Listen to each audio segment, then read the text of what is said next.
तो दोस्तों, आज का एपिसोड मैंने एक स्पेसिफिक केस स्टडी के लिए रखा है। आपके सामने एक पूरा पूरा आंखों देखा बयान ऐसे व्यक्ति का करने के लिए मैं आमंत्रित करता हूं अपने ही वेबिजन त्रिपाठी जी को। वो अपने एक्सपीरियंस को शेयर करेंगे। उसके बाद में मैं आपके क्वेश्चन आंसर लूंगा। ध्यान रहे, ये जो शेयरिंग हो रही है उसमें से आपको एम्पैथेटिकली ये देखना है कि जिसके बारे में त्रिपाठी जी शेयर कर रहे हैं वो किस मनोभाव, किस विचार से गुजरे होंगे और कैसे कैसे उन्होंने क्या क्या पार किया होगा, कैसे कहां तक पहुंचे होंगे। तो over to Tripathi ji. Welcome भैया। Thank you so much Suresh sir for ये मुझे एक आपने अवसर दिया। आज मेरे नए नए साथियों के सामने दो केस स्टडीज में आज प्रेजेंट करने वाला हूँ, प्रस्तुत करने वाला हूँ। और ये दोनों केस स्टडीज बहुत ही पावरफुल हैं।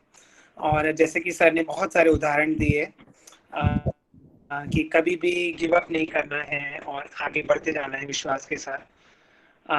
तो इससे पहले मैं केस स्टडी पे आऊं, मैं एक संस्कृत में श्लोक आप सबके सामने प्रस्तुत करना चाहता हूं और एडमिन से एक बार पूछना चाहता हूं कि मैं ऑडिबल हूं बराबर? भैया ठीक है, एकदम बराबर है त्रिपाठी जी, एकदम बराबर है। अब मैं ही एडमिन हूं आपका जी। मूकं करोति वाचालं पंगुं लंघयते गिरिं यत्कृपातमहं वन्दे परमानंद माधवम। अर्थात एक ऐसा व्यक्ति जो ठीक से बोल भी नहीं सकता वो एक वाचस्पति बन सकता है। एक ऐसा व्यक्ति जो ठीक से चल भी नहीं सकता वो ऊंचे ऊंचे पर्वतों को लांघने की क्षमता रख सकता है, यदि इसमें एक टर्म्स एंड कंडीशंस अप्लाई है। यदि उसके अंदर यद कृपा तमहम वंदे परमानंद माधव, अगर वह परमानंद की अपनी मन की स्थिति को परमानंद में बदल दे, तो देखिए कहने का तात्पर्य है कि असंभव से दिखने वाले कार्य भी, जो बोल नहीं सकता वो कैसे एक पावरफुल ओरेटर बन सकता है, ये तो एकदम ऑलमोस्ट इम्पॉसिबल साउंड करता है। जो चल नहीं सकता वो कैसे कैसे पहाड़ों को लांघेगा, माउंटेनियरिंग करेगा। ये नॉर्मली ऐसे लोगों को लगता है कि ये इम्पॉसिबल टास्क है। तो जो इम्पॉसिबल है उसको भी पॉसिबल बनाना है तो हमें अपने मन पे काम करना होगा। एंड आई थिंक सर भी यही बात कर रहे थे अभी थोड़ी देर पहले कि जो बाधाएं हैं वो बाहर की बाधाएं उतनी अधिक ज़्यादा मायने नहीं रखती, ज़्यादा मायने रखते हैं हमारे मन के भीतर जो हमारे आंतरिक बाधाएं हैं। Right sir? तो इसमें भी यही है कि अगर हम अपने मन की स्थिति, चाहे बाहर भले ही कितने सारे चैलेंजेस क्यों ना हो आसपास, मगर अगर हम अपने मन में एक परमानंद की स्थिति रहे, माने कोई भी व्यक्ति, वस्तु या परिस्थिति हमारे आसपास की हमसे हमारा सुख, हमारा आनंद की स्थिति ना छीन सके, तो फिर हम जीवन में इम्पॉसिबल को पॉसिबल कर पाते हैं। हम पे वो माधव की कृपा होती है और हम कुछ भी करने में, चमत्कार जिसको लोग कहते हैं, वो उसका फॉर्मूला सीख जाते हैं। तो चलिए मैं मेरी पहली केस स्टडी पे आता हूँ। ये केस स्टडी है, इसमें जो मुख्य पात्र है उसका नाम मैंने रखा है शौर्य। और शौर्य नाम इसलिए रखा है साथियों क्योंकि इसमें जो मुख्य पात्र हैं इन्होंने ऐसे एक शौर्य का परिचय दिया है कि सामने जब मृत्यु उनकी आंखों के आंखें डाल के देख रही थी, उस समय भी एक पल के लिए भी उन्होंने भय को अपने ऊपर हावी नहीं होने दिया और एक योद्धा के जैसे उसका डट के सामना किया। तो चलिए प्रस्तुत है ये पहली केस स्टडी, शौर्य की कहानी। शौर्य बचपन से ही पढ़ाई में बहुत तेज था। 10वीं कक्षा में उसको साइंस के विषय में 100 में से 100 अंक आए थे और 12वीं कक्षा में सीबीएसई बोर्ड में पूरे गुजरात में उसने टॉप किया था। आगे चलते हुए निर्मा इंस्टीट्यूट ऑफ टेक्नोलॉजी में उसने इंफॉर्मेशन टेक्नोलॉजी में 4 वर्षों तक इंजीनियरिंग तो की, मगर साथ ही हर एक सेमेस्टर में उसने मेरिट पोजीशंस भी हासिल की। और इन 4 वर्षों के दौरान उसको एक बहुत ही prestigious Dhirubhai Ambani merit based undergraduate scholarship से अलंकृत किया गया।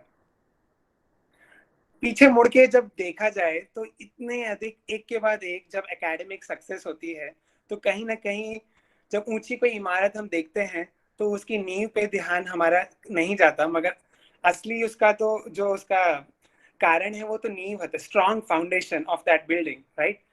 तो शौर्य की कहानी में भी ऐसे ही था। बचपन में एक बहुत दिलचस्प किस्सा हुआ था कि उसको किंडरगार्टन में स्कूल से निकाल दिया गया था, क्योंकि जब वो स्कूल में जाते ही इतना अधिक रोना धोना करता था कि पूरा स्कूल और क्लासरूम डिस्टर्ब हो जाता था।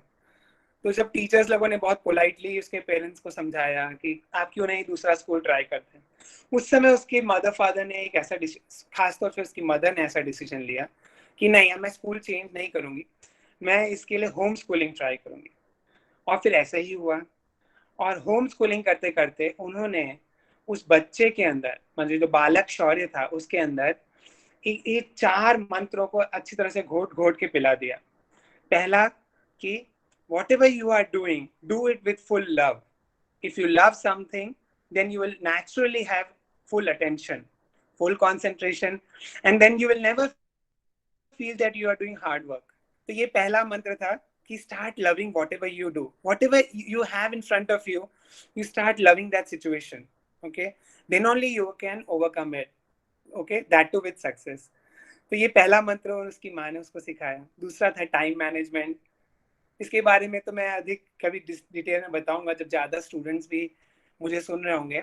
मगर तीसरा था डिसिप्लिन, कि चाहे एग्जाम हो या ना हो, चाहे होमवर्क हो या ना हो, हर वक्त एक डिसिप्लिन के साथ एक fix quantity of time, school से आने के बाद या हॉलीडेज के दिन एक फिक्स रूटीन, मतलब पढ़ाई करने का वो एक रेगुलर होना चाहिए। So regular studies means discipline. और ब्रह्म मुहूर्त में जागना। तो ये 3-4 मंत्रों को लेके एक ऑटो पायलट मोड में जैसा चलेगी उसकी एकेडमिक्स, और एक के बाद एक हर एक स्टैंडर्ड में वो मतलब रैंक में आता था, टॉप 3 टॉप 5 ऐसे पोजीशंस में। फिर आगे चलते चलते इंजीनियरिंग के बाद उसने टाटा कंसल्टेंसी सर्विस यानी कि टीसीएस ज्वाइन किया। वहां पे भी उसकी जो ये कह सकते हैं ना जो श्रृंखला थी सफलताओं की, वो आगे चलती रही। पहले उसको आउटस्टैंडिंग ट्रेनिंग अवार्ड से नवाजा गया, और बाद में आगे चल के उसको टीसीएस टॉप 10 कोडिंग कॉन्टेस्ट यानी कि बेस्ट प्रोग्रामर का, जो टीसीएस बहुत बड़ी 1.5-2 लाख जिसमें सॉफ्टवेयर प्रोग्रामर्स होते हैं, इंजीनियर्स होते हैं ऑल ओवर वर्ल्ड में, उसमें फाइनलिस्ट में पहुंचना टॉप 10 कोडिंग, वो बड़ी बात होती है। एक बार नहीं, लगातार 2 बार 2 सालों तक उसने ये कीर्तिमान स्थापित किया। इसके अलावा उसको TCS best technical faculty award और TCS applause award for going beyond the call of duty, और इस प्रकार के कई सारे अवार्डों से एक के बाद एक अलंकृत किया जा रहा था। पर ऐसा कहते हैं ना साथियों कि जब स्टोरी में सब कुछ अच्छा अच्छा चल रहा होता है ना, तो जब क्लाइमैक्स के बिना है ना वो स्टोरी उतनी फैसिनेटिंग नहीं लगती है।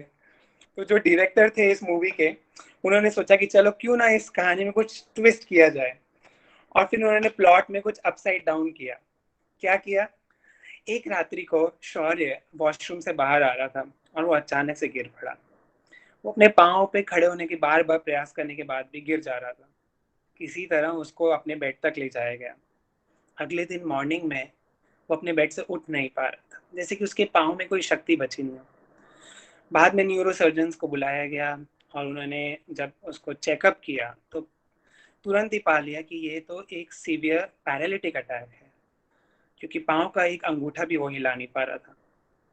बाद में एमआरआई स्कैन कराया गया। एमआरआई स्कैन में एक ऐसा शॉक उस पूरी फैमिली को लगा, क्योंकि पूरी स्पाइन में, माने जो रीढ़ की हड्डी होती है, उसमें बड़े बड़े ट्यूमर्स दिख रहे थे स्पाइन, और उसके कारण नर्व कंप्रेशन के कारण ही शौर्य को पैरालिटिक अटैक आया था। पर इतना, इससे भी और एक बड़ी विपदा आने वाली थी उन सबके ऊपर, और वो ये थी कि जब बायोप्सी हुई तो पता चला कि ये जो कैंसर है ये लास्ट स्टेज में यानी कि अंतिम चरण तक पहुंच चुका है, और उसके शरीर के कई सारे अंगों में, जैसे कि पैंक्रियास है, लंग्स है, लिवर है, ब्लैडर, सब जगह वो फैल चुका था धीरे धीरे।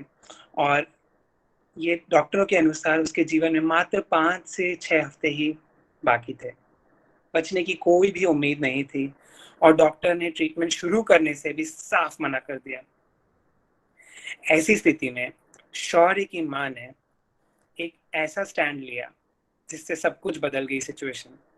शौर्य की मां ने एकदम डट के डॉक्टरों को बोला कि चाहे जो भी हो जाए, मैं मेरे बेटे को इस दुनिया से जाने नहीं दूंगी बिना ट्रीटमेंट के। ट्रीटमेंट तो आपको शुरू करना ही पड़ेगा, आगे जो होगा देखा जाएगा। तब शौर्य ने भी अपनी माँ की आंखों में आंखें डाल के देखा। उसको ऐसा पता चला कि एक ऐसी माँ जिसको बताया गया है कि उसका जवान बेटा इस दुनिया से जाने वाला है, उस माँ की आंखों में ना तो कोई भय था, ना कोई बेचैनी, ना कोई व्याकुलता, ना कोई शोक, ना कोई विलाप। शौर्य की नस नस में जैसे कि कोई साहस की एक लहर दौड़ गई, और शौर्य ने भी निर्णय लिया कि वो भी अपने सामने खड़े दोनों शत्रुओं का, एक तरफ कैंसर था वो भी लास्ट स्टेज का, और दूसरी तरफ था पैरालिटिक अटैक, पैरालिसिस, और दोनों शत्रुओं से वो एक योद्धा की तरह आखिरी सांस तक लड़ेगा। निर्णय उसने ऐसा ले लिया, डॉक्टर को सुनाया भी। डॉक्टरों ने कहा कि चलिए ठीक है, माँ बेटे की जोड़ी के सामने हम ट्रीटमेंट शुरू करने के लिए तैयार हैं। पर डॉक्टरों ने देखा जब फाइल में कि अगले ही दिन उसका जन्मदिन था शौर्य का। डॉक्टरों को ये पूरा लग रहा था कि ये उसके जीवन का आखिरी जन्मदिन है। डॉक्टर लोगों ने फैमिली को बोला कि क्यों नहीं ये जन्मदिन वो घर पे मनाए और उसके अगले दिन वो एडमिट हो। उस समय सब लोगों ने शौर्य की ओर देखा कि तुम क्या चाहते हो। शौर्य ने बिना कुछ सोचे समझे तुरंत डॉक्टरों को जवाब दिया कि नहीं, मैं मेरा ट्रीटमेंट मेरे बर्थडे के दिन ही शुरू करूंगा, क्योंकि इससे बढ़िया बर्थडे गिफ्ट मैं अपने आप को और क्या दे सकता हूँ कि मैं जीवन के प्रति एक कदम आगे बढ़ाऊं। और इस प्रकार से शौर्य का कैंसर का ट्रीटमेंट शुरू हुआ है। कई महीनों तक चला, रेडिएशन, कीमोथेरेपी, स्टेरॉइड थेरेपी, और रिमेम्बर उसको पैरालिटिक अटैक भी था, तो दिन में 2 से 3 बार फिजियोथेरेपी भी होती थी। और इतनी सारी थेरेपीज के बाद एक के बाद एक कई सारे उतार चढ़ाव आए उसके कैंसर की स्ट्रगल में। इस बीच में एक मुझे दिलचस्प किस्सा ऐसा याद आता है कि कई सारे डॉक्टर्स आपस में बैठ के डिस्कस कर रहे थे कि पेशेंट का ब्लड प्रेशर क्या है, पेशेंट की हेमोग्लोबिन क्या है, प्लेटलेट्स कैसे हैं। तो शौर्य सब सुन के ना चिड़चिड़ा रहा था। उसने अचानक से डॉक्टरों को इंटरप्ट किया, पूछा कि हे, आप लोग किस पेशेंट के बारे में बात कर रहे हैं। तो डॉक्टर्स बिविल्डर्ड हो गए और बोले कि आपके बारे में, और किसके बारे में। शौर्य में, मैं पेशेंट नहीं हूँ, मैं एक फाइटर हूँ, मैं कैंसर और पैरालिसिस से लड़ रहा हूँ। तो आप लोग प्लीज आज के बाद मुझे पेशेंट मत कहिएगा, मुझे फाइटर कहिए। उस दिन के बाद से जब भी कोई भी जूनियर डॉक्टर या नर्स या कोई हाउसकीपिंग स्टाफ या पैथोलॉजी वाले लैब वाले, कोई भी सीनियर डॉक्टर कोई भी उसके वार्ड में आते थे, तो उसको high hero, high champ, high fighter, इसी तरीके से उसको संबोधित करते थे। पूरा माहौल पूरे हॉस्पिटल का बदल गया था। कैंसर वार्ड में सभी डॉक्टर्स सभी पेशेंट्स के साथ ऐसे ही पेश आने लगे, कोई आप किसी को पेशेंट नहीं कहता था। ऐसे इस तरीके से उसने वो वहां का माहौल बदल दिया। देखते ही देखते कई महीने बीत गए। शौर्य को पैरालिटिक अटैक स्पाइन में गांठों के कारण हुआ था। इसके लिए उसको डॉक्टरों ने एक स्टेनलेस स्टील का जैकेट पहनवाया था। स्टेनलेस स्टील के जैकेट क्यों पहनाया था? ताकि उसकी रीढ़ की हड्डी पूरे टाइम सीधी रहे, क्योंकि अगर कहीं से भी बेंड हो जाएगी तो ये डर था कि कहीं उसके स्पाइन में फ्रैक्चर्स ना हो जाए और उससे कॉम्प्लिकेशंस और बढ़ जाएंगे। तो एक रोबोट होता है, जैसे रोबोट जैसे स्टील का जैकेट पहनता है, स्टेनलेस स्टील का, 3 से 4 महीनों तक उसको जैकेट पहनना पड़ा था, जिससे कि उसकी पीठ कभी भी बेंड ना हो। आखिर एक दिन ऐसा आया कि उसको शौर्य को डिक्लेयर किया गया कि अब उसने पूर्णतः कैंसर पे विजय प्राप्त कर लिया। वो एक ऐसा दिन था जो उसके माता पिता, जिसके लिए उनको कितने दिनों से बेसब्री से इंतजार था ये सुनने के लिए, उनकी खुशी का कोई ठिकाना नहीं था उसके पूरे परिवार के लिए। और सभी के मन में एक बहुत बड़ा उत्साह था। आखिर उसने एक इम्पॉसिबल से लगने वाले कैंसर पे विजय जो प्राप्त कर ली थी। साथियों, अब मैं चलता हूँ मेरी एक दूसरी केस स्टडी आपके सामने प्रस्तुत करने के लिए। इस केस स्टडी के जो मुख्य पात्र हैं उनका नाम है विश्वास। और ये विश्वास इसलिए क्योंकि उन्होंने जीवन में बड़े से बड़े भयानक तूफानी लहरों का भी सामना एक चट्टान की तरह किया, और वो लहरें उनको जितनी भी थपेड़े उनके चट्टान पे पड़ी, पर उसमें से उसका वो कुछ भी चूर चूर नहीं कर सके। तो चलिए आगे सुनते हैं कि आखिर ऐसे कौन से तूफानों ने उस विश्वास को घेर लिया था अपने चारों तरफ। तो बात ये हुई कि एक बार विश्वास युवावस्था में था, और अचानक से कुछ उसके जीवन में ऐसा एक्सीडेंट हुआ कि उसको डॉक्टरों ने बताया कि अगले 4 महीनों में आपकी आंखों की, दोनों आंखों की दृष्टि पूरी तरीके से जाने वाली है और इसका कोई इलाज नहीं है। कई सारे आई डॉक्टर्स के पास उसके फैमिली वाले लोग एकदम सुनते ही पाँव के नीचे जमीन खिसक गई और कई सारे डॉक्टर्स ने देश में अलग अलग कोने में जाके सेकेंड ओपिनियन लिया, थर्ड ओपिनियन लिया, पर सभी जगह से यही बताया गया कि अरे आपको तो ऐसा एक डिसऑर्डर हो गया है कि आपकी आंखें धीरे धीरे ग्रेजुअली कम हो के जीरो हो जाएगी और वो भी बहुत स्पीड से, मतलब अगले 3-4 महीने में। तो ये जो 3-4 महीने थे वो विश्वास के लिए सच में बहुत ज़्यादा एगोनाइजिंग थे, बहुत ही ज़्यादा पीड़ादायक थे, क्योंकि हर रात्रि को सोते समय उसको ये पता नहीं होता था कि अगले दिन वो सुबह का उजाला देख पाएगा कि नहीं। और उसको हमेशा ऐसा लगता था कि वो अभी जितना कुछ खुद देख सकता है वो अपने माता पिता, अपने परिवार वालों, अपने परिजनों को जी भर के देख ले, उनकी आंखों में आंखें डाल के उनकी मुस्कान को अपने मन में बसा ले, अपने छोटे छोटे भांजे भांजियों और भतीजियों के चेहरों को, उनकी छवि को अपने हृदय में अंकित कर ले हमेशा हमेशा के लिए। और एक इस बेचैनी के साथ वो हर दिन बिता रहा था। उसकी छटपटाहट का आप लोग अंदाजा ही लगा सकते हैं। छोटे छोटे, जैसे जैसे उसकी आंखों के सामने अंधेरा ज्यादा बढ़ने लगा, ऐसे वैसे वो छोटे छोटे काम भी अपने आप नहीं कर पा रहा था। जैसे कि एक वक्त ऐसा भी आया कि सुबह उठ के जब टूथब्रश में टूथपेस्ट लगाना होता है तो उस समय भी वो टूथपेस्ट बाहर ही गिर जा रहा था, टूथब्रश पे जा ही नहीं रहा था। उसको ऐसा समझ में आ गया कि अब धीरे धीरे आंखों की दृष्टि पूरी जाने वाली है। एक दिन ऐसा आया कि उसके चारों तरफ पूरा अंधेरा छा गया था। अब उसको सच में ऐसा लग रहा था कि अब आगे वो क्या करेगा, उसका करियर का क्या होगा और कैसे वो आगे अपने जीवन को, हालांकि वो युवा अवस्था में था तो वो ऑलरेडी पढ़ लिख चुका था, सारी चीज़ों से फेमिलियर था, मगर वो खुद भी अपने गैजेट्स को यूज़ नहीं कर पा रहा था। जैसे कि अपना स्मार्टफोन है या लैपटॉप है, उसको यूज़ नहीं कर सकता, बिना देखे वो कैसे यूज़ करेगा, क्योंकि सब कुछ स्क्रीन पे देख के हम लोग काम करते हैं। तो अब तो उसके चारों तरफ अंधेरा था, तो चिड़चिड़ाहट इतनी थी, बेचैनी इतनी थी कि आगे क्या करेंगे।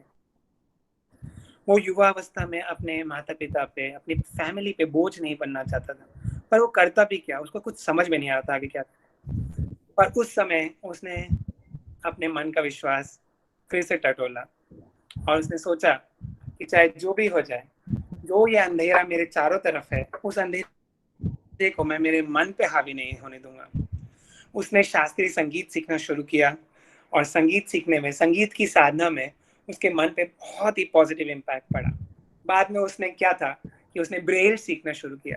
ब्रेल एक ऐसी लिपि होती है जो ब्लाइंड व्यक्ति या दृष्टिबाधित व्यक्ति क ख ग ABCD लिखने या पढ़ने के लिए उसको उपयोग करते हैं। आपको पता है साथियों कि वो एक ब्लैंक शीट, माने कोरे कागज होता है और उस पे वो लोग, उनकी जो पेन होती है कल, और उस पे सुई के से वो लोग छेद करते हैं और वो प्रिक करने के बाद जब उसको उल्टा करते हैं तो जो उसमें उभार होता है उस पे उंगली रख के स्पर्श के द्वारा उसको वो लोग विजुअलाइज करते हैं और उससे उनको पता चलता है कि वो कौन सा अक्षर अंकित है। समस्या ये थी कि हम जैसे पूरे जीवन में क ख का जिस तरीके से लिखते पढ़ते आए हैं देखने वाले व्यक्ति, जब आंखों की दृष्टि चली जाती तो ब्रेल में उसी क ख ग को अलग सिंबल से दर्शित किया जाता है, वो सेम सिंबल नहीं होता है। इसी तरीके से इंग्लिश के ABCD के अल्फाबेट्स भी अलग तरीके से ब्रेल में दर्शाए जाते हैं। तो एक तरीके से कहा जा सकता है विश्वास का एक नया जन्म हुआ और उसको दोबारा युवावस्था में क ख ग ABCD हिंदी में, इंग्लिश में पढ़ना लिखना सीखना पड़ा। इसी तरह मैथ्स में गणित कैसे ब्रेल में करना है, प्लस माइनस, वो सब करना सीखना पड़ा।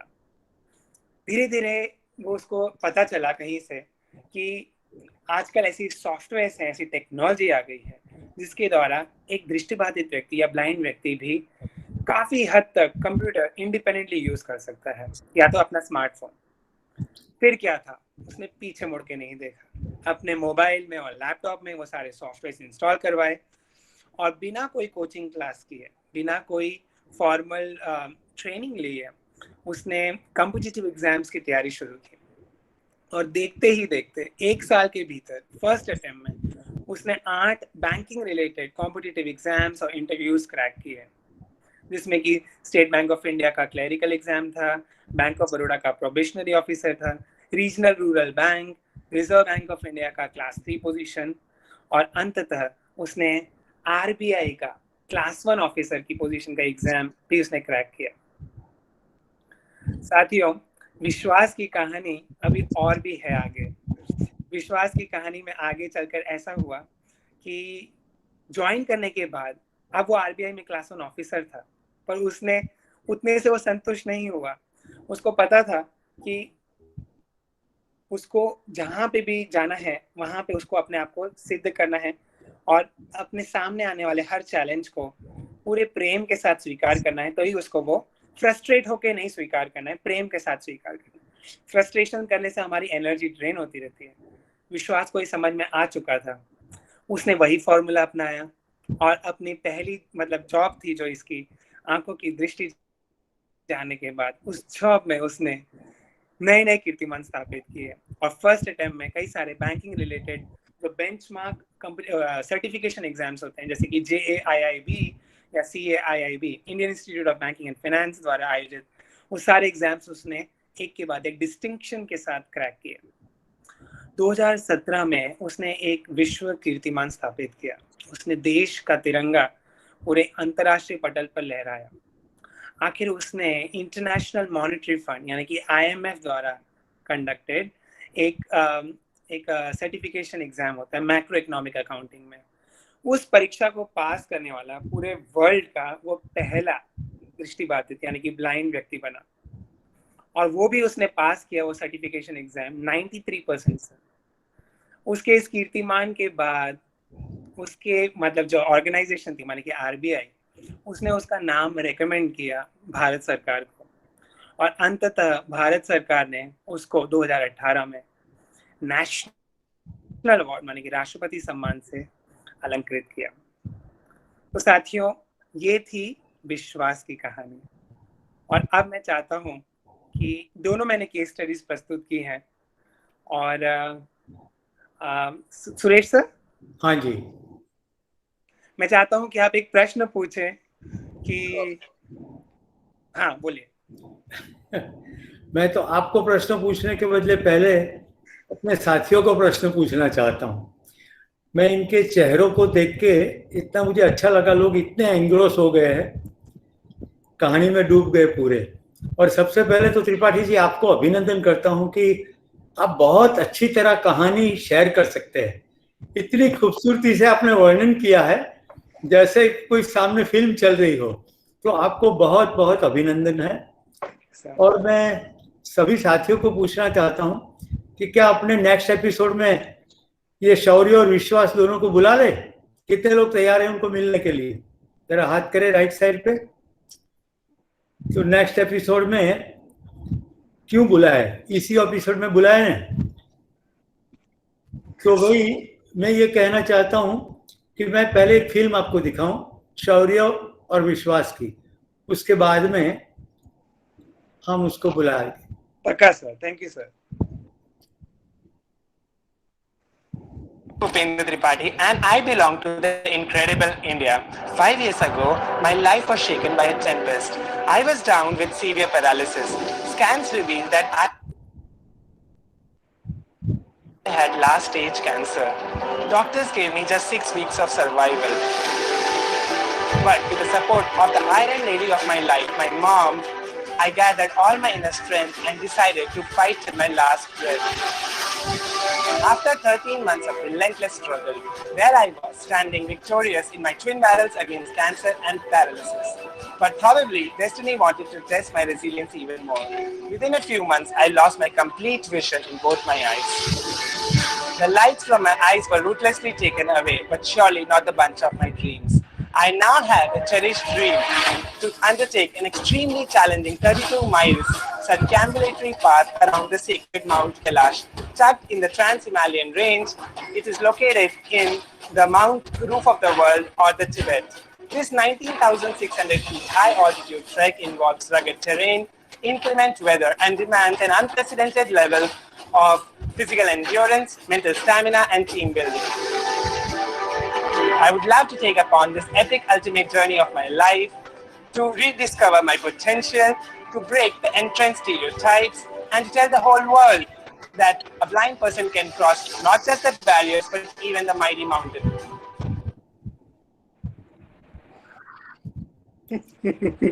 So thank you for watching. So this was combination of Shaurya and विश्वास. ये दोनों व्यक्ति अलग अलग नहीं है, एक ही है. और मैं आपको बता दूं, जिसने ये पूरी स्टोरी सुनाई, भूपेंद्र त्रिपाठी, वही शौर्य है और वही विश्वास है जो हमारे बीच में अभी इसी वक्त मौजूद है. आप अपने ऑडियो खोल के तालियां बजा सकते हैं. Let him listen.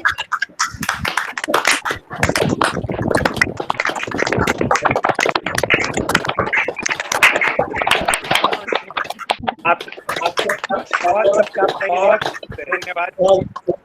Thank you सो मैं मच. सुनना चाहूंगा तुम्हारे मुंह से पहले कुछ गायन, इसके बाद में हम ऑडियंस को आपके लिए छोड़ देंगे, आपको सीधी बात करने के लिए. आपने बहुत अच्छा गाया था, इसलिए मैं सुनना चाहता हूँ फिर से. जी जी. हाँ, कुछ भी छोटा टुकड़ा सुनाइए. आगे मैं गाने पे आऊं, उसके पहले मैं बस एक दो चीजें बस आप लोग के सामने रखना चाहता हूँ कि जो दोनों केस स्टडीज मैंने बताई, वो दोनों केस स्टडीज में कुछ कुछ चीजें बहुत कॉमन है. जैसे कि एक चीज कॉमन है कि जो शौर्य था उसको भी माउंटेन्स में जाना, ट्रेकिंग करना बहुत पसंद था. तो उसने लोहगढ़, सिंहगढ़ और कई सारे माउंटेनियरिंग, भीमा शंकर में 18 किलोमीटर की ट्रेकिंग की. ये सब उस समय उसने की थी. पर जो विश्वास था, माने जो आईसाइट जाने के बाद जो विश्वास था, उसने भी वो जज्बा आगे कंटिन्यू रखा. आप लोग को बताते हुए हर्ष हो रहा है साथियों कि अरावली माउंटेन में एक है ईगल्स पीक. उस ईगल पीक पे को फतेह करने वाला मैं पहला ब्लाइंड व्यक्ति बना. और इसके लिए मुझे राजस्थान के वन विभाग ने, फॉरेस्ट डिपार्टमेंट ने मुझे एक सर्टिफिकेट किया, मेरा इंटरव्यू लिया गया था. और इस तरीके से ये कॉमनैलिटी है. ऐसे ही संगीत के बारे में जैसे सर ने बताया, पहले भी मुझे सिंगिंग का बहुत शौक था, मगर विश्वास माने आंखों की दृष्टि जाने के बाद मैंने शास्त्रीय संगीत की ट्रेनिंग अभ्यास शुरू किया. फर्स्ट ईयर सेकेंड ईयर संगीत महाकुंभ में पार्टिसिपेट भी किया. और आज मैं आप लोगों को एक संगीत की छोटी सी, मेरा एक बहुत ही मन के करीब, दिल के करीब एक छोटी सी प्रस्तुति है, वो भी आगे सामने पेश करूंगा. और तीसरी मैं एक बात कहना चाहता था कि मेरे आध्यात्म के प्रति जो मेरा एंकरिंग है, माने मेरा एक जुड़ाव है, जो मतलब एक ब्रह्मांडीय ऊर्जा, या जिसको भी हम कहें हमारे ईश्वर, या एक ऐसा जिसको अस्तित्व को हमें अनुभव करना. हमारे चारों तरफ कोई हमसे दूर नहीं है, हमारे चारों तरफ है. अगर हम उसको अपने एकदम सानिध्य में पाते हैं तो वो प्रार्थना में हमें बल मिलता है. और ये चीजें मैंने मेरे शौर्य वाले रूप में और विश्वास वाले रूप में, दोनों मेरे अवतारों में मैंने इसका अनुभव किया और इसका भरपूर उपयोग किया. प्राणायाम, ध्यान, सुदर्शन क्रिया, ये मेरे जीवन का अंग बन चुकी है. पहले भी थी पर उतना रेगुलर नहीं था, पर अब ये मेरे जीवन का एक ऐसा हिस्सा बन गया है कि अब इसके बिना मैं मेरे जीवन की कल्पना भी नहीं कर सकता. और मोस्ट इम्पॉर्टेंट, मैं एक जो सूत्र सबको कहना चाहता हूँ कि आप जैसी भी परिस्थिति में हैं, कई बार लोगों को ऐसा लगता है कि हम जीवन में किसी मुकाम को हासिल कर लेंगे, उसके बाद ही हम लोगों के, दुनिया के बारे में सोचेंगे. तब तक तो सिर्फ अपने बारे में ही सोचना है. हाँ, जब तक मैंने खुद ही बैंक बैलेंस नहीं अर्जित कर लिया, या कोई फेम हासिल नहीं की, कोई अचीवमेंट नहीं कर लिया, तब तक भला मैं दुनिया के बारे में क्यों सोचूं. कई सारे लोगों का ऐसा स्टैंड होता है, पर मेरा ऐसा मानना है बिल्कुल नहीं.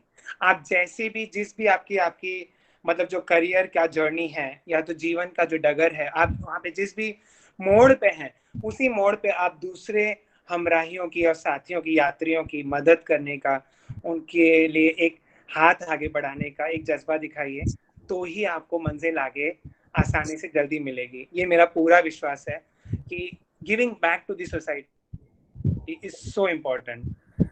Okay, and that is why probably I am right now sitting in front of you here, sharing my journey and trying to inspire you all.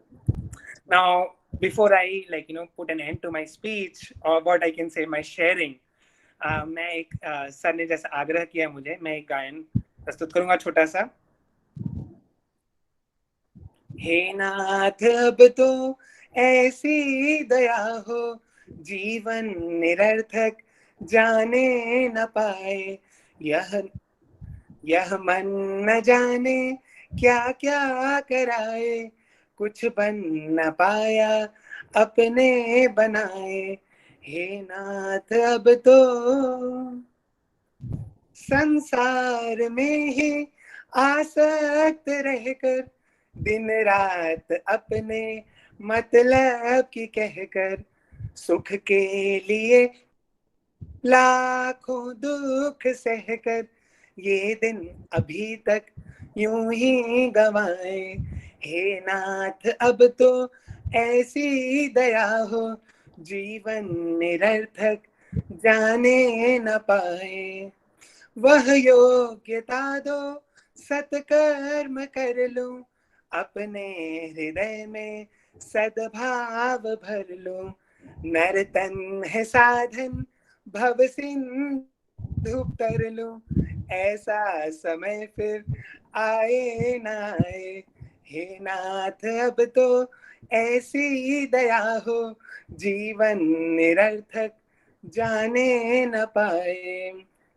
हे नाथ मुझे निर्भिमानी बना दो, दारिद्र हर लो दानी बना दो, हे नाथ मुझे निर्भिमानी बना दो, दारिद्र हर लो दानी बना दो, आनंदमय ज्ञानी बना दो, मैं हूँ तुम्हारी आशा लगाए, हे नाथ अब तो ऐसी दया हो, जीवन निरर्थक जाने न पाए, यह मन न जाने क्या क्या कराए, कुछ बन न पाया अपने बनाए, हे नाथ अब तो।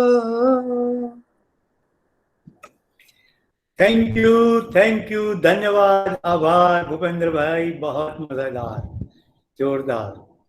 मैं सभी की ओर से आपको प्रणाम करता हूँ। आपकी पूरी दिल को छू लेने वाली बात वैसे तो मैंने फिर से सुनी, पर ये सुनना और वो सुनने में बहुत अंतर था।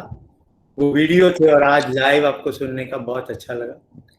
और मैं आपको बता दूं, इस सुनने वालों में से बहुत सारे ऐसे हैं जो माउंटेनियर ट्रैकर भी है, और जैसे मैंने आपको कहा था, नेक्स्ट मॉनसून ट्रैक में आप आबू हमारे साथ आओ।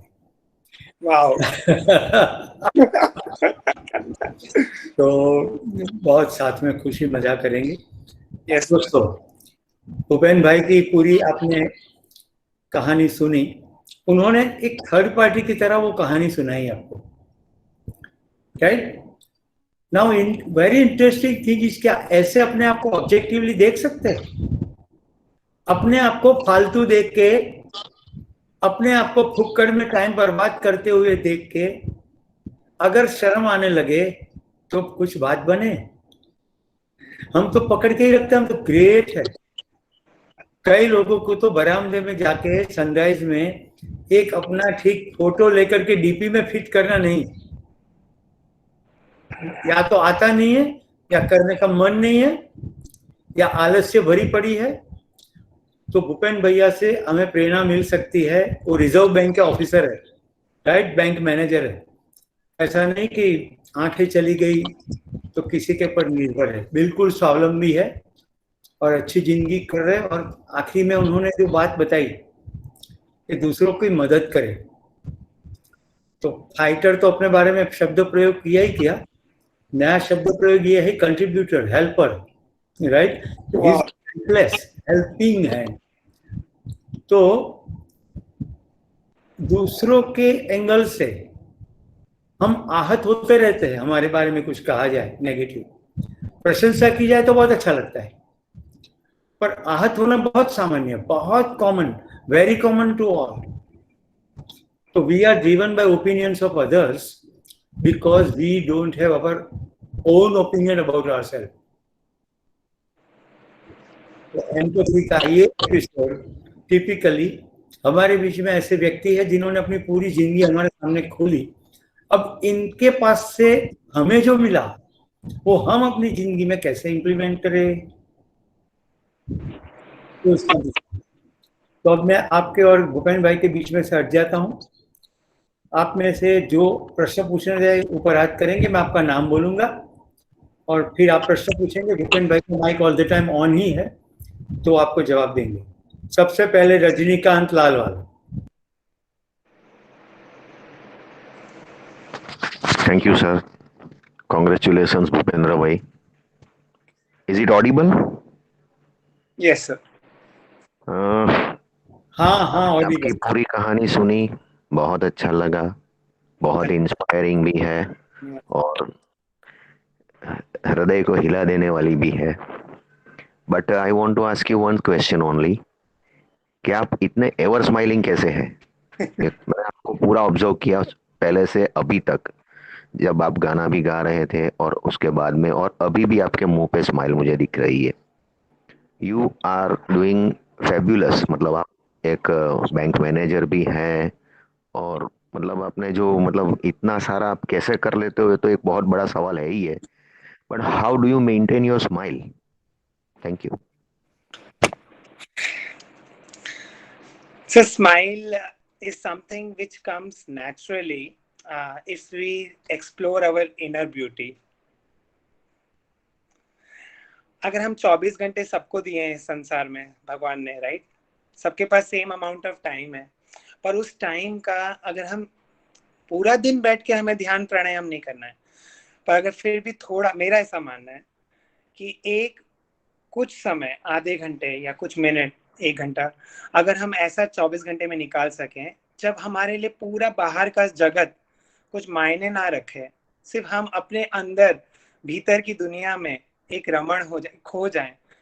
और ये सिर्फ ध्यान प्राणायाम से नहीं, बाय द वे, अलग अलग लोग इसको अलग अलग कला से, साधना से, जैसे संगीत भी एक साधना है, कुछ लोग डांस करते हैं नृत्य की साधना में, कुछ लोग पेंटिंग की साधना में। तो जब वो पेंटिंग में इतने एंग्रॉस हो जाते हैं कि then the whole world does not matter to them. उनकी खुद की हंगर या थर्स्ट, दे डोंट रियलाइज कि उनको भूख लगी है या उनका खाने का टाइम हो गया या कुछ है। So that is what I was referring to, कि अगर अपनी उस चेतना को टच कर सकें रोज के रोज, तो ये हमारी स्माइल एक परमानेंट स्माइल जैसी हो जाती है। फिर हमें उसके लिए प्रयास नहीं करना पड़ता है, और फिर जीवन में कभी भी जैसे विपरीत या प्रतिकूल परिस्थिति या व्यक्ति हमारे सामने आते हैं, तो भले ही थोड़े क्षणों के लिए हमारे मुख से स्माइल चली जाए, पर तुरंत वो वापस दौड़ के आ जाती है। बस मैं इतना ही कहना चाहूंगा आपके उत्तर में।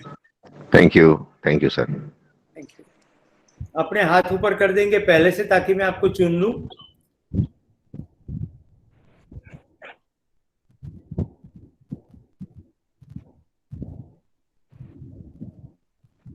जिनको सवाल पूछना है हाथ ऊपर करेंगे।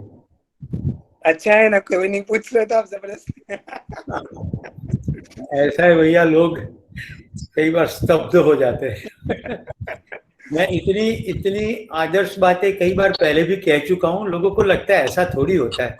टिपिकली इस वेबिनार में ऐसे ऐसे लोग आए हैं, तो रियल लाइफ है ये सब। साथियों, मैं आपको ये भी बता दूं, ये सब टेलीविजन में नहीं आएगा, ये न्यूज़पेपर में नहीं आएगा, क्योंकि इसका टीआरपी नहीं मिलता। न्यूज़पेपर, टेलीविजन, ये सब बाजार है। यहाँ तो जिंदगी है। जिसको जिंदगी को खूबसूरत बनाना हो, ऐसे लोगों के तक पहुंचना पड़ेगा। आपको ध्यान होगा, मैंने उत्साह नामक कोई प्रवृत्ति की बात की थी 20 साल पहले। उसमें प्रहलाद जोशी करके एक विद्यार्थी था। वही प्रहलाद है जिसने मेरा, जब वो सुशांत मर गया, तब मेरी सिटी ने मेरा इंटरव्यू लिया था, और मैंने वो शेयर की थी लिंक आप सभी को। उस प्रहलाद का भूपेंद्र भाई दोस्त है। तो प्रहलाद अपने वेबिनार में, ट्रैक में आता रहा। उससे 6-7 महीने पहले मुझे भूपेंद्र की बात की थी। तो देखिए, ऐसे व्यक्ति हमारे आसपास होते हुए भी हमारी प्राथमिकता है, हमारी प्रवृत्तियां हमें इनके तक कहाँ पहुंचाती है। हम तो न्यूज़पेपर, टेलीविजन, सीरियल नहीं करेंगे। तो सही में ये ऐसे लोगों को मिलना हमारी जिंदगी को जिंदगी बनाता है। तो सब संभव चीजें नहीं है, ये सब संभव चीजें हैं। रजनीकांत भाई फिर से पूछना चाहते हैं, सीधे प्रश्न पूछिए। प्रदीप भाई, on behalf of all the participants मैं कुछ पूछना चाहता हूँ कि जैसे ये स्टेटमेंट गलत है, ये स्टेटमेंट गलत है। मैंने कहा सीधा प्रश्न पूछिए। हाँ सर, ऐसा है कि पृष्ठभूमि तो बतानी पड़ेगी ना सर। मैं ये जानना चाहता हूँ कि जैसे आपकी लाइफ एक मिरेकल से कम नहीं है, मिरेकल ही है समझो। बट जब क्राइसिस होती है, जैसे अभी मैं कोविड में था, तो I was not able to, मतलब मैं अपने आप को संभाल नहीं पा रहा था, और बहुत मतलब मैं अपना मोबाइल नहीं उठा सकता था, ऐसे ही मुझे मतलब वीकनेस। शक्ति को, वीकनेस, यस वीकनेस थी। तो आप अपनी क्राइसिस के वक्त मतलब जब एकदम से जब कैंसर था, जब आपको मतलब बहुत ही पेनफुल टाइम था, तब आप अपने आप को किस मतलब कैसे संभाल लेते थे, मतलब व्हाट वाज द, मतलब क्या था ऐसा जो आपको उस वक्त भी आपको एक टिका के रखा आपको? Right, sir. This is a very wonderful question, and बहुत rarely कोई उस level तक सोचता है. तो I first of all really thank you for asking me this question, which is so dear to me. If I look back, what kept me going when I was facing cancer, and that to last stage cancer, right? That was your question. तो इसके उत्तर में अगर sir, short में एक line में बोलना है तो मैं ये बोलूँगा कि मुझे मेरे जो परमेश्वर है, मेरे इष्ट देवता है, उसमें मेरी जो अटूट श्रद्धा थी वो इट वाज अनशेकेबल। तो उस परिस्थिति में भी वो मेरे हाथ से मतलब वो फिसली नहीं, वो डोर जो थी मैंने बांधी हुई थी, वो डोर को मैंने टूटने नहीं दिया। और दूसरी बात है कि मुझे एक पूरा विश्वास था कि मेरे सर पे मेरे माता पिता का आशीर्वाद है, तो चाहे जितनी भी बड़ी कोई विपत्ति होगी उसका सामना मैं डट के ही करूँगा। और कहते हैं ना, जब हिम्मत होती है मन के अंदर तो परिस्थितियां भी बदलने लगती हैं धीरे धीरे। दूसरी बात एक मैं कहना चाहता हूँ, ये एक स्तर की बात है कि एक मन में एक बैक ऑफ द माइंड में एक ये पूरा एक फेथ और कॉन्फिडेंस था। और दूसरा स्तर पे मेरे माइंड में ऐसा चल रहा था कि ज्यादा से ज्यादा क्या होगा कि I am going to end like this story, whatever you call the life, it is going to get end. तो क्या मैं इस पूरे ब्रह्मांड का पहला व्यक्ति होऊंगा जिसका ये जीवन लीला खत्म होने वाली है? नहीं। इस दुनिया में जो भी आए हैं सब जाने ही वाले हैं। तो जो चीज होने ही वाली सबके लिए, उस चीज को लेके क्यों इतना ज्यादा भय और व्याकुल, उसको लेके क्यों इतना चिंतित होना? और कितने सारे ऐसे लोग हैं जिनको तो पता भी नहीं चलता कि अगले ही क्षण उनका क्या होने वाला है। जो लोग एक्सीडेंट्स में जाते हैं या जिनको अचानक से हार्ट अटैक आ जाता है, अच्छे खासे हेल्दी लोग, तो उनको तो बेचारों को समय भी नहीं पता होता है कि उनका कब आखिरी समय आने वाला है। मुझे तो फिर भी पता है कि चलो 5 से 6 हफ्ते, मैंने 1.5 महीना डॉक्टरों के अनुसार कम से कम मेरे पास है। तो फिर क्यों मैं उसको पल पल में ऐसे रो रो के बिताऊं? तो उस तरीके से मैंने मेरे माइंड को ट्रेनिंग दी और माइंड को कंडीशनिंग दी। तो जैसे सर ने शुरू में कहा था ना, सब कुछ हमारे मन पे है। अगर हम मैं ऐसा कहता हूँ कि बड़ी से बड़े युद्ध को, the biggest wars and battles of life are first one, और like we have to defeat our enemies in our mind first. तो वही यही मंत्र है मेरा कि मैंने मेरे माइंड पे बहुत ज्यादा वर्क किया।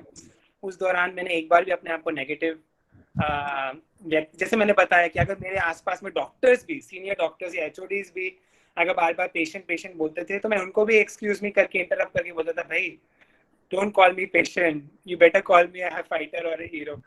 तो इस तरीके से मैंने अपने चारों तरफ और अपने भीतर चारों ये पूरा जो एक एटमॉस्फेयर है उसको पूरे टाइम पॉजिटिव थॉट से पूरा कह सकते हैं तरबतर कर दिया। और I was completely absorbed in that, and plus the love of the divine, the love of your spiritual master, and the love of your parents is like the biggest strength which kept me going. Fantastic, perfect, thank you sir. तो very good, thank you question and thank you answer both. बहुत मजेदार रहा। तो दोस्तों इसके साथ ही हमारी एम्पैथी वेबिनार की सीरीज फॉर्मली यहाँ पर समाप्त होती है। मैं पहले से बता चुका हूँ 10 हैबिट्स से वो आखिरी एपिसोड है, पर वो टिपिकली 10 हैबिट के आसपास ही रिवॉल्व होगा। तो कॉन्टेक्चुअली आपको ऐसे देखना है कि हम हैबिचुअली कैसे अपने आप को एक्सप्रेस करते हैं और सामने वाला भी कैसे अपने आप को एक्सप्रेस करता है, उसको पकड़ के उसकी क्या हैबिट हो सकती है, कौन सी हैबिट हम डेवलप करें। ये क्लासिकल वर्क जो स्टीफन कोवी का हुआ है, उससे हजारों की जिंदगी में परिवर्तन आया। टिपिकली जब मेरा मन था, पहले मैं एक बार शेयर भी कर चुका हूँ कि सभी लाइफ स्किल समाप्त होने के बाद मेरा ऐसा मन है उन लोगों के लिए जो सही में कॉन्क्रीट एक्शन एवरी होमवर्क के साथ करना चाहते हैं, तो वर्कशॉप टाइप ऑफ वो सेटिंग होगा। उसमें हम एक क्लासिकल वर्क को लेंगे, जैसे 7 habits of highly effective people, तो एक एपिसोड में एक हैबिट, ऐसे 7 और 1 ऑन हैबिट फॉर्मेशन एक्सक्लूसिवली। तो ऐसे 8 या 10 एपिसोड के अंदर कोई एक क्लासिकल वर्क होगा। तो इस एंगल से भी हम बहुत सारी चीज़ों में अपने आप को एक्सप्लोर कर सकते हैं। जो भाई भूपेन ने कहा कि अपने अंदर क्या चल रहा है, तो हम देख ही सकेंगे कि हमारी आदतों से हम गुलाम, तो हमने ही अपने आप को बांध के रखा, हम अपने आप को छुड़ा भी सकते हैं। तो भगवान बुद्ध ने कहा भाई तू तेरो दीपक बन, अपना दीपक भव। जय कृष्ण ने गीता में कहा उद्धरेत आत्मनात्मानम, खुद का उद्धर तो खुद कर ले। तो इतना कहा गया, राइट। कम से कम 2500 साल के आसपास का तो हमारे पास हिस्ट्री भी है। अभी सॉक्रेटिस को बहुत ज्यादा समय नहीं हुआ, वो नो दाई सेल्फ कहते हैं। इतने लोग लगातार सेल्फ के ऊपर क्यों फोकस कर रहे हैं? क्योंकि दुनिया कैसी है और कैसी नहीं है वो समझने वाला तो मैं ही हूँ, और मैंने जो पकड़ के रखा है अपने अंदर रेफरेंस के फ्रेम, मान्यताएं, पूर्वग्रह अपने बारे में, वही हम दूसरों के ऊपर प्रोजेक्ट करते हैं। जैसे हमने अपने आप को मान रखा है, हम वैसे ही दूसरों पर प्रोजेक्ट करते हैं, तो पूरा जगत प्रोजेक्शन बन जाता है। तो हम इस आदत के दायरे में जाएंगे और उसको बराबर समझेंगे। आना बहुत मंगल हुआ। मैं पूरी सभा की ओर से भूपेन भाई आपका आभारी हूँ, और आप हमेशा से वेबिनार में जुड़ते रहेंगे, ये मेरी खुशी की बात है। तो भूपेन भाई अब से हमारे वेबिनार में साथी भी है, और आगे सभी प्रोग्राम में आपको देखने को भी मिलेंगे, और हमारा संवाद भी होता रहेगा इनके साथ। और मैं भूपेन भाई चाहूँगा कि वेबिनार में आप अपना शेयरिंग हमेशा करिए। मैं कुछ भी कहूँ, आप उसको कैसे ले रहे हो वो आप अपना एंगल बताते रहेंगे, तो सबको उससे काफ़ी फर्क भी पड़ेगा। Definitely sir, thank you. तो सर मैं आपकी परमिशन लेके लोगों से रिक्वेस्ट भी करना चाहता था।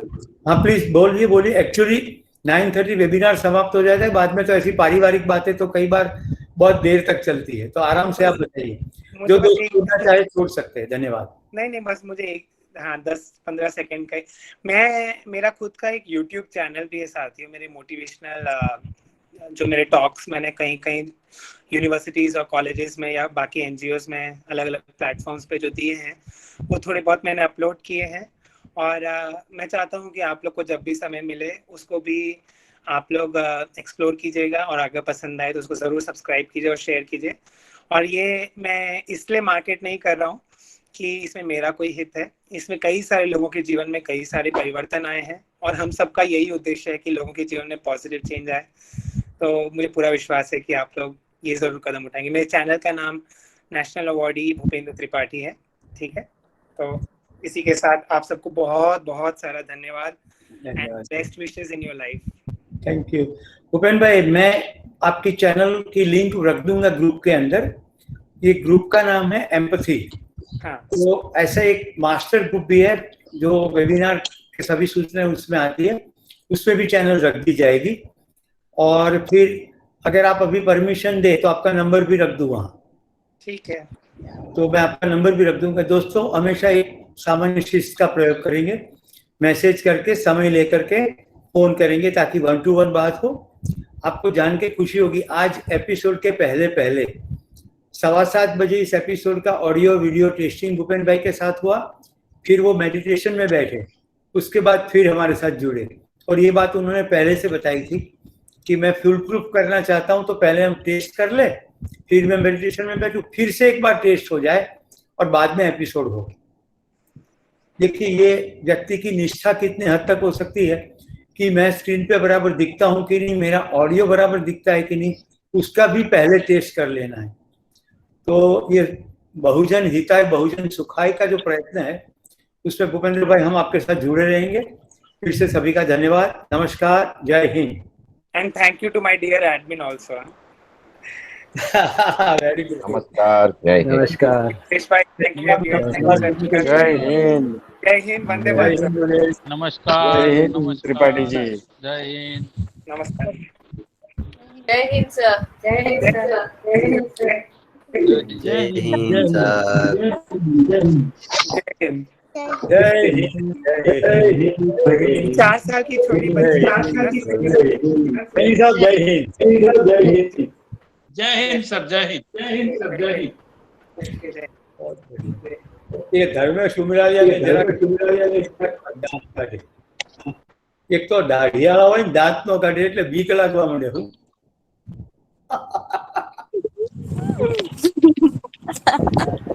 ઘરની સુમિરાલિયા છે એટલે મને થયું કે કાઠિયાવાડ હશે.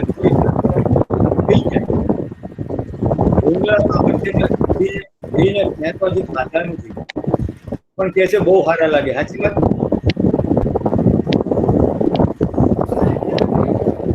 પ્રેક્ષા ટેન્શન નહીં લે. વાદળા ઘરે જોવા મળે. વાદળા ઘરે જોવા મળે. वादला गरज गया, कुछ किसी का चालू है. अर्ज तुम्हारा माइक बंद करो. हाँ, अहमदाबाद में अर्ज हमारे एडमिन के माइक में से आवाज आ रही थी. शायद कुकर पे खिचड़ी चढ़ गई होगी.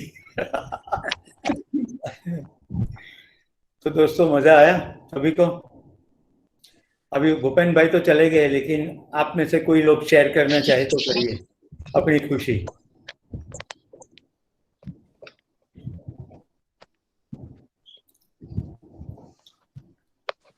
कोई बोलना चाहेगा? बोलिए.